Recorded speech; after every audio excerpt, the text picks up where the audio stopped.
that many of us here are part of and are excited about, and that, by the way, the DSI is also part of, so really cool things happening. I'm sure you'll hear some about that from Peter. So Peter's work involves him leading the large-scale data and systems group here, and he focuses on the design and engineering of scalable, reliable, and safe data-intensive software systems with a particular interest in performance, data management, and security issues. I just mentioned he's the director of the research, he's a co-director for IX on AI, data, and digital, and he's the director of research in the Department of Computing. Before joining Imperial, he was a postdoctoral fellow at Harvard and holds a PhD and MA degrees from the University of Cambridge. Would you please join me in welcoming him?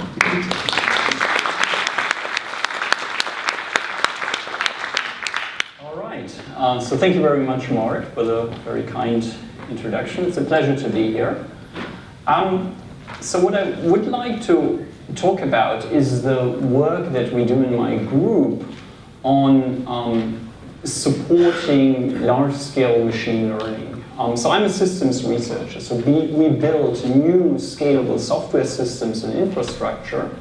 And so what I'm going to share today is my view of the field of large AI models, how it has been evolving, and what some of the system challenges are in that field. So there's no doubt that neural networks are having a big impact on society, right? And as we've seen in the presentations today, they've revolutionized many areas of computer science, be it computer vision, natural language processing, computer graphics. And so the one thing that has happened here, that there used to be those long-standing problems that were hard in those areas, and with deep neural networks, those hard problems suddenly have become easy. And this has happened over the course of a couple of years. And this is unusual in computer science, that we had sort of this fast rate of progress that suddenly happened. So one example, visual reasoning tasks, right? Where you're given a particular picture that shows a scene, and then you ask the question, for example, you see a picture of a pizza, how many slices of pizza are there? Or for the middle picture, is this person expecting company? So if you want to build an AI system that solves these kinds of problems, you need computer vision techniques to actually recognize the scene, recognize the objects, and then you need natural language understanding to understand the question and then relate it to the objects that you've seen to answer the question. So when you think about this as a task that the machine is going to solve, well, this is quite challenging. And these types of problems, they were hard for a long time. Over the last couple of years, there have been huge progress in these types of problems. So what you can see here on the chart, on the x-axis you have time, and on the y-axis you see the accuracy for solving this kinds of visual reasoning problems using standardized benchmarks. And you can see the rate of progress that we've achieved since 2016, where in 2020, essentially the accuracy of a computer solving this problem has become better than a human baseline. So we've essentially reached superhuman ability on this specific problem that sort of used to be really hard for a machine. So this is quite impressive. And it doesn't matter at which type of problem we look across different areas of computer science, so be it computer vision or video recognition or language understanding tasks.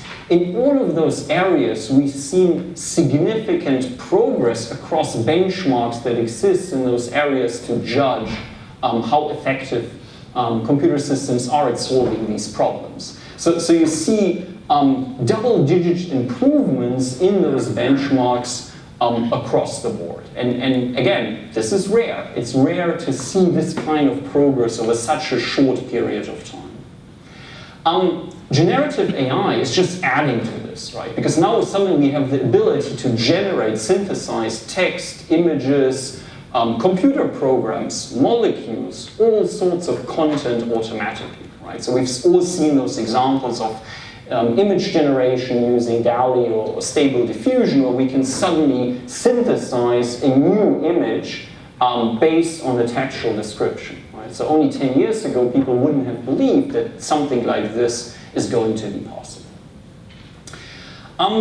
It's interesting to see how the effectiveness of these systems have changed in a short time period. So this is an example of conversational AI, ChatGPT. So if you ask it the question, explain the major accomplishments of Theodore Roosevelt's presidency, and you had asked that question to GPT-2, that was state-of-the-art in February 2019, this is the answer that you would have gotten, right? So quite a long answer. When you read it, you realize it's complete gibberish. Right? I mean, these are correct sentences. Well, they do not answer that kind of question. They start talking about all sorts of American systems of governance and so on. They don't answer, but GPT-2 does not answer the question. You then only continue a couple of months later to June 2020, and you look at GPT-3 and you ask it the same question, and suddenly you get a much more reasonable answer. Right? So Theodore Roosevelt's presidency was marked by a number of accomplishments, and it tries to summarize them. Unfortunately, well, it's wrong. Right? So he didn't lead the US out of the Great Depression, he didn't create the National Park Service. Plausible, but wrong. And so now when we look at the latest version, so ChatGPT, as it was in November last year, this is the answer that we get now. So it's well structured, it talks about specific areas of contribution of his presidency, and now when you have to look for a mistake, well, there's one mistake that Theodore Roosevelt, he didn't establish the Grand Canyon National Park, so that was somebody else. But apart from that, everything else is factually correct. So again, a short period of time, number of years, and we managed to make progress like this. That is very impressive. Synthetic generation of faces, again, another area where you can see progress. From 2014 to now, you see sort of early versions where faces weren't quite realistic, the resolution of the images that we could generate was lower. You look at recent examples and it's essentially entirely photorealistic, and it's impossible for a human to then distinguish this from an actual photograph. So another area for generative AI that is really exciting is programming and code generation. So we're now moving to this world where humans will be assisted by AI when they're creating code, when they're writing new programs.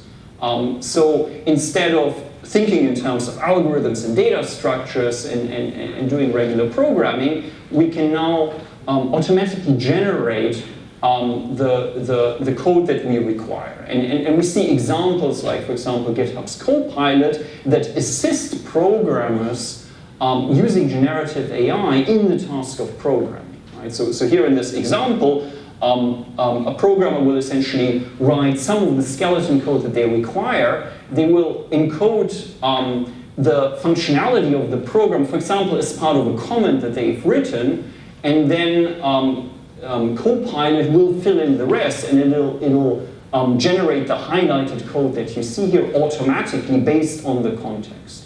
And people using these kinds of techniques find that they are very effective and they really help with productivity. And this is another area that, to me as a computer scientist, is incredibly disruptive because it changes how we think about programming, right? So in traditional programming, we have techniques for ensuring the correctness of programs, reasoning about programs, right? So thinking in terms of the abstractions when we create new types of programs. With this type of AI-generated code, well, none of that is applicable, right? It's a very different way of programming and expressing intent to a machine to then obtain a particular piece of code. It also raises interesting question how it is going to impact education, right? So at the moment, in a computer science degree, we teach software engineering using classical methods. That is very different, right? So how will it impact our curriculum? How will we teach programming to future students, right? So there are a lot of interesting questions that are raised by this. And then,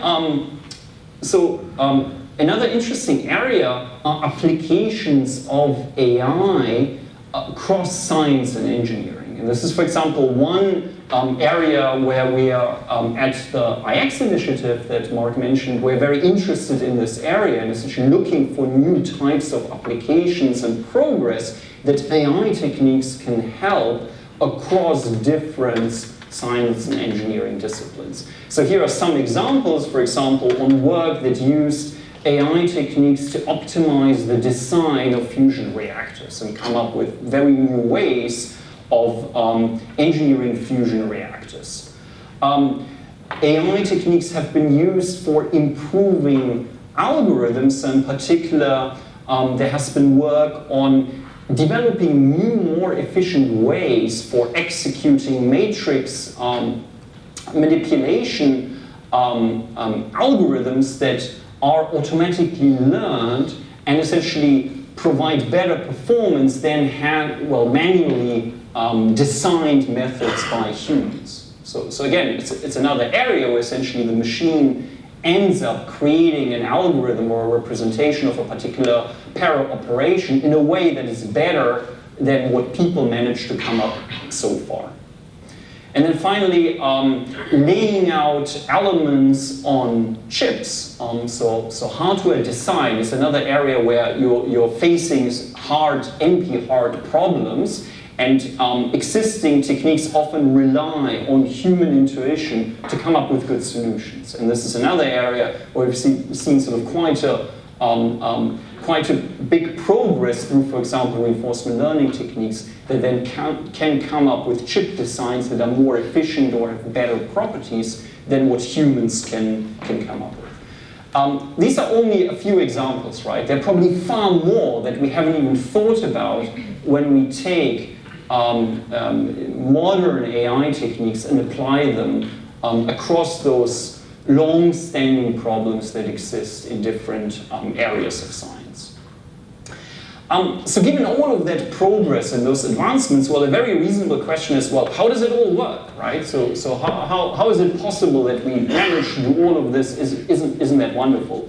And so there was this paper from OpenAI that was released earlier this year, and it starts with a really interesting sentence. So the first sentence of the paper reads, "Language models have become more and more capable and widely deployed, but we do not understand how they work." Right? I mean, that is an interesting statement, right? So a company at the forefront of this revolution essentially admitting, well, we have all of this, but we don't quite understand why it works. So if we don't understand how it works, well, so how come that it suddenly does work, right? And it clearly does work. I mean, we have all of those examples of progress that we've managed to achieve. So what has changed? Why has all of that happened now and it hasn't happened 10 years ago or 20 years ago?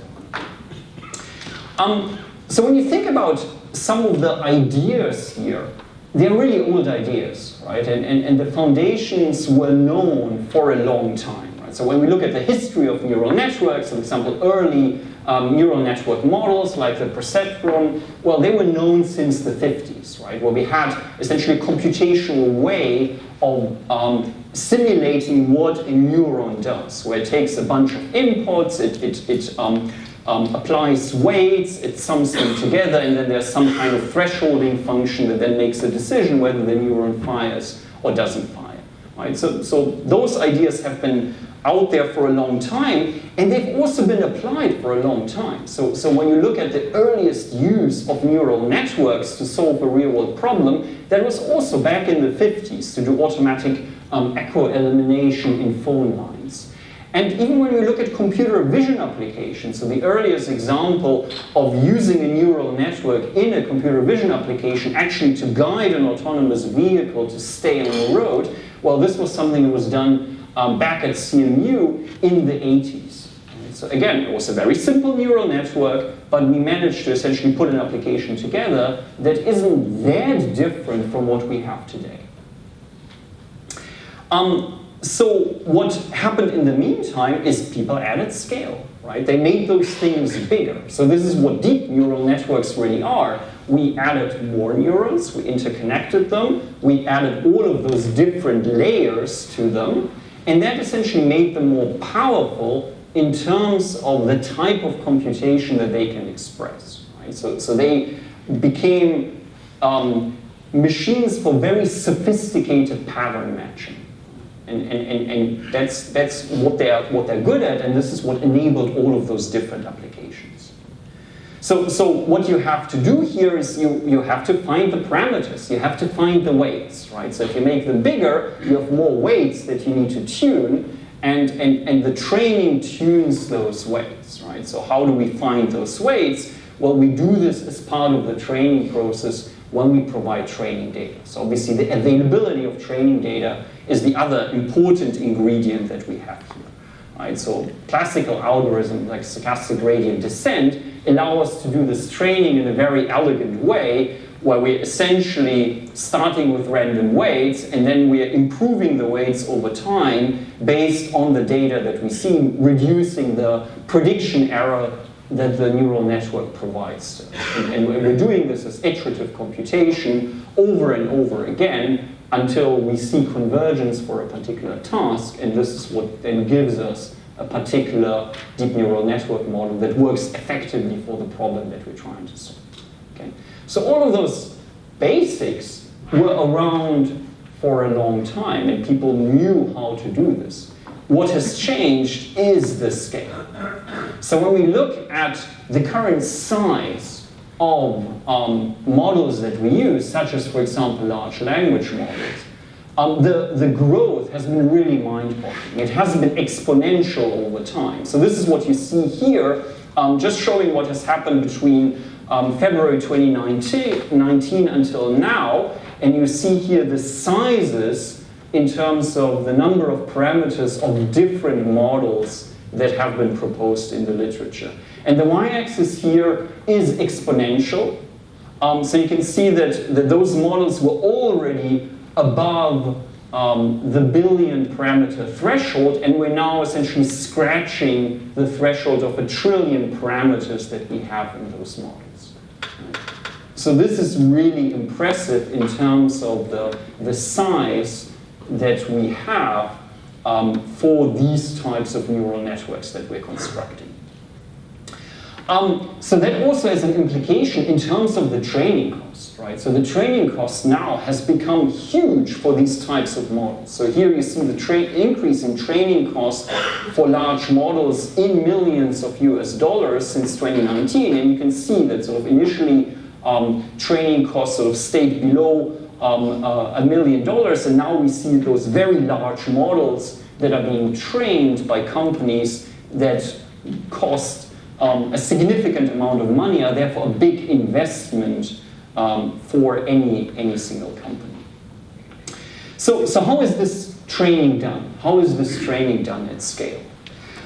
So one important feature of large-scale training is that it actually didn't take the path of traditional supercomputing. So you would think, oh, so these are hard computational problems, we know how to build supercomputers to solve hard computational problems, why don't we use those for deep learning? It turns out that the hardware is capable of doing it, but it's actually not very economical. Right? So the cost of building specialized hardware to do this is very high. So instead, what we have been doing is relying on scale-out computing in data centers. So the idea is simply that we're using a lot of network servers, where each individual server that we have is kind of a commodity server. There isn't anything special about it, so it's actually reasonably cheap, but we're using lots of them. And then we are parallelizing the training computation across all of those servers that we have in a data center. And this has been sort of the dominant model for training large AI models. So therefore, all companies have been building, that operate in the space, have been building up global data center infrastructure to support the training of large AI models. So this map shows Microsoft's global data center infrastructure, right? And it's planet scale, spanning the entire globe with lots of data centers in different markets. And that is the infrastructure, the computer that Microsoft can use when they're training large models. And each data center is a large warehouse facility, and the cost of building one of such data centers is above $1 billion. So given sort of that infrastructure, Microsoft can now have a single system for planet-scale AI. So earlier this year, they released a research paper that describes the system that they use called Singularity, which enables Microsoft to train large language models taking advantage of this global infrastructure. So if they want to train a large model, the Singularity system will automatically identify available resources across all of those different data centers and use them to train a particular model, right? And this is, for example, what then has been used to train ChatGPT and the OpenAI models using an infrastructure like this. So the other ingredient that we have in terms of that infrastructure is acceleration through specialized hardware, in particular GPUs and other types of specialized chips like Google TPUs or GraphCore IPUs. So it turns out that the type of computation that we need to do for model training parallelizes really well on these types of accelerators. And these types of accelerators, they can take advantage of Moore's law, right? So the fact that the number of transistors on a chip doubles every 18 months. So because GPUs become more capable, they also become better at parallelizing the linear algebra operations that are needed for training those large language models. And this is something that we've seen when we look at standardized machine learning benchmarks where people compete in terms of the training performance. So here in this chart you can see submissions to the MLPerf benchmark for training machine learning models and the number of accelerators that those submissions have used for training. So the top line here, the blue one, shows the maximum number of accelerators used for submissions, and you see how it increased to thousands of accelerators that were used for training a single model. And the purple line shows the average number of accelerators used by the top system that was fastest in the benchmark at a given point in time. And you see that this line is lower than the maximum number of accelerators. So here it's not just about scale out using many accelerators together, but it's using more capable, better accelerators. And this is what we see, for example, with different GPU generations that NVIDIA releases. Each one, because of Moore's law, becomes more capable, more effective at parallelizing model training computation. So another important ingredient for training large models at scale is having platforms that efficiently translate the training computation that we, for example, express in Python when we define the structure of a neural network and the optimization that we want. And they need to translate this to a representation that works on a GPU or on a particular accelerator that we're using. And it turns out that there is a way of taking essentially the mathematical definition of a neural network and turning it into a data flow representation. And the data flow representation is what a GPU knows how to execute. And so when you look at modern machine learning platforms like PyTorch and TensorFlow, they're essentially compilers that take the definition of a deep neural network that you write in Python and compile it into an optimized data flow graph that GPUs know how to execute with a large amount of parallelism. So how are we doing the scale-out thing? So we want to train on lots of GPUs in a data center in parallel. So how do we do this part? Well, so here again, the idea is really simple and has been around for a long time. We exploit what is called data parallelism. So each GPU will train its own model. right? So it gets essentially some data, and it does stochastic gradient descent, it computes gradients, it updates weights. If we have multiple GPUs, well, they're all doing this, but they're doing it on different data, right? So we're taking the training data, we're sharding it, and we're feeding different data to different GPUs so that the GPUs are training on essentially distinct subsets of the data. And by doing this, we're now taking advantage of the parallelism of all of the GPUs, thousands, hundreds of thousands of GPUs that we have in our data center. If this is all we did, the problem would be that, well, the different models that we're training would diverge over time, right? Because they see different data and the GPUs are training them independently. So the other thing that we need some kind of synchronization step so that the GPUs learn from each other. And this is what we do. So one way of thinking about this is having a parameter server. So periodically each GPU needs to send updates from its local model to this parameter server. The parameter server will aggregate all of those updates into a global model and then push the global model back to the GPUs, right? So that they're essentially synchronizing, and now they're all learning from each other. In this way, the global model will essentially converge more quickly, right? And this is how we manage to train those billion parameter models that we use today. So it turns out that when you use TensorFlow or PyTorch or MindSpore, they're decentralizing this functionality of the parameter server. So you have a bunch of workers. Those workers have a shard of the training data. They have GPUs that can execute this data flow computation. And then what they're doing is when they're training on their batch, they're now doing this collective communication operation where they're forming a ring that they use to essentially exchange those local model updates. And it turns out that this has some certain theoretical properties in terms of being bandwidth optimal if you're forming this kind of communication topology. So this is pretty much it, right? So having accelerators and then being able to scale out and essentially use a lot of them in association. So I want to finish by mentioning a couple of open challenges that exist in this area. And so probably one of the biggest challenges that the current, sustaining what we're doing using hardware advances is really unsustainable. Okay? So what do I mean by this? Well, so we have two exponential growth curves here. The number of model parameters that we want to have in our large language models, and also the Moore's law or the advancement in terms of the number of transistors that we can fit on a chip. The problem is that they're growing at different rates, and Moore's law is also coming to an end because of physics and some fundamental limitations that we're facing. So you see that the model growth in terms of the sizes of our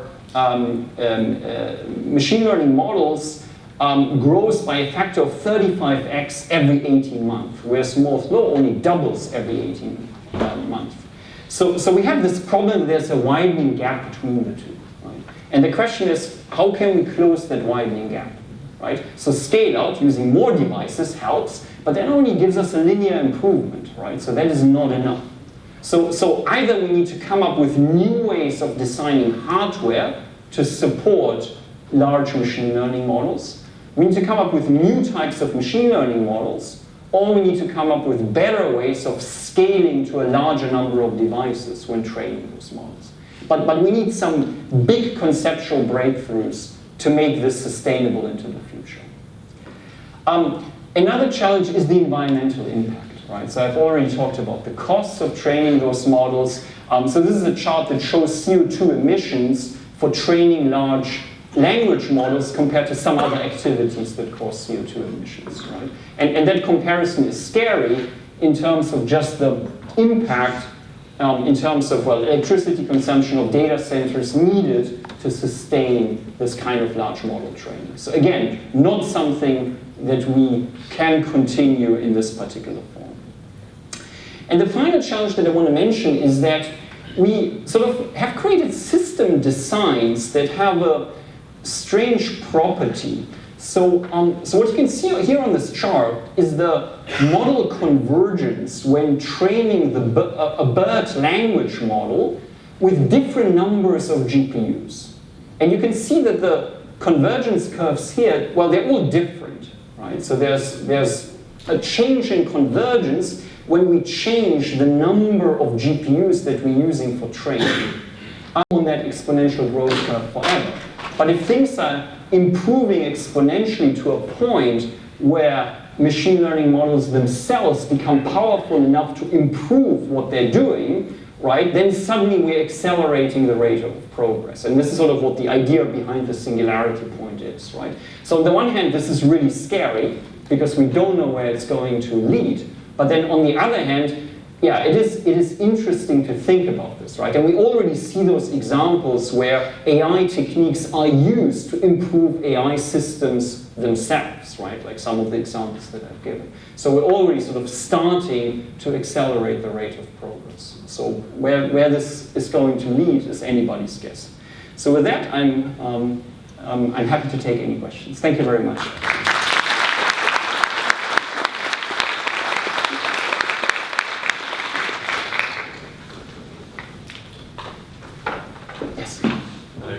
We're just going to send a mic around, so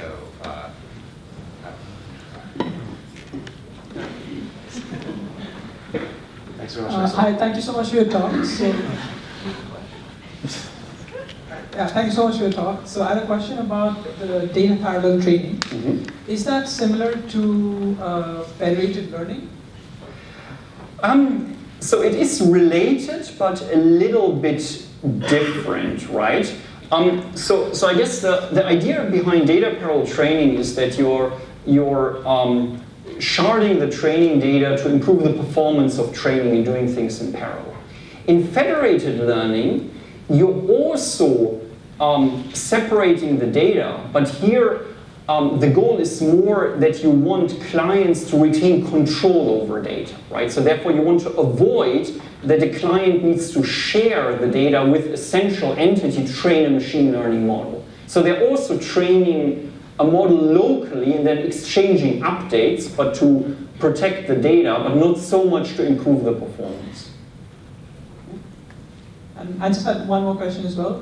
What are your thoughts on analog processors, which are supposed to be more efficient at matrix multiplications? Yeah, so this is a good question, right? Because I think this is a very open space, how AI acceleration will evolve in the future, right? Because I've mentioned this, that Moore's law that has been sort of fueling a lot of the advancements that we've seen in computing is coming to an end because we've made chips so small that we're reaching fundamental physical limits where we have essentially, well, effects from quantum mechanics that now govern how chips operate, right? So people are quite interested in exploring very different types of designs for AI accelerators, right? So and analog computing is one example of this, right? So analog computers, they have, well, particular properties that can be really helpful in this area, right? So quantum computing is another area that, again, is sort of good at solving certain types of optimization problems that have this exponential nature to them, right? So my suspicion is that we're going to see very different, innovative ideas on what future accelerators will look like for these kinds of problems. Thank you. Thanks. So you've talked about the CO2 emissions for training the models, and there was a graphic comparing the training process to the emissions of, let's say, flying from New York to San Francisco. And it doesn't seem to be that big of a difference. So flying 500 people from New York to San Francisco and then providing the results of that model to millions and billions of people doesn't seem to be an issue here. What about inference, though? Should you, whenever you make a request to ChatGPT, should you be confronted with a banner saying that your request could power a household in Africa for a day and donate to UNICEF?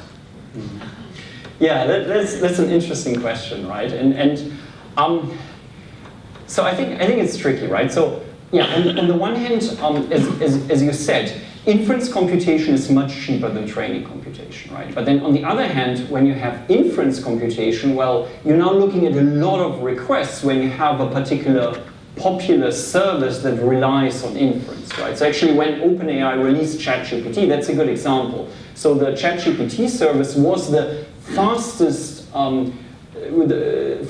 rising internet service in popularity ever on the internet, right? Because so many people signed up and they started sort of typing in different prompts and playing around with ChatGPT. Everything that they've typed in was an inference computation, right? And that inference computation required, well, GPUs, right? So obviously in terms of, for example, the electricity consumption, it was higher compared to sort of what other existing services do.